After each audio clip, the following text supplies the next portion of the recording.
Hello, I'm Lynn Holloman. My husband Kevin and I have been members of Renovation for about 8 years.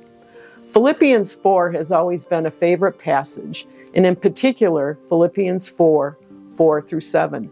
I used these verses with campers at Camp Geneva when I was a counselor there during my college years. Rejoice in the Lord always.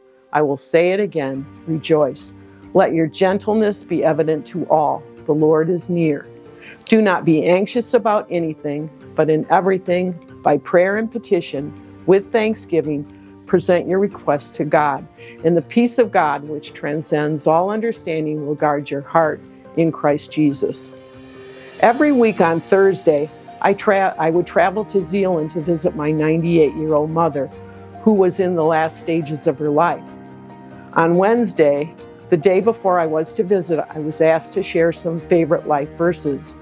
I immediately thought about the Philippians verses. Doing something like this is completely out of my comfort zone, but I felt God's tug.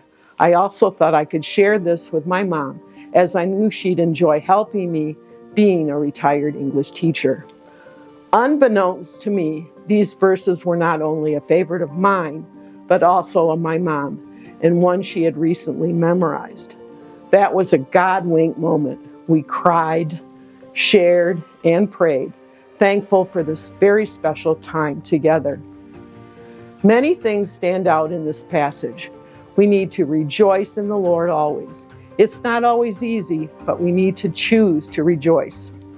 Whether it's at home, school, work, or lying in a hospital bed, we need to reflect on the joy God gives us as believers. I can hear our former pastor Adam singing, "Choose joy." My dear mother chose to rejoice in her final days of her life and is now glowing in the everlasting joy that awaits everyone who believes. Prayer is so vital to each of our lives. We need to daily ask God for His guidance and bring our requests to Him. Paul tells us, do not be anxious about anything.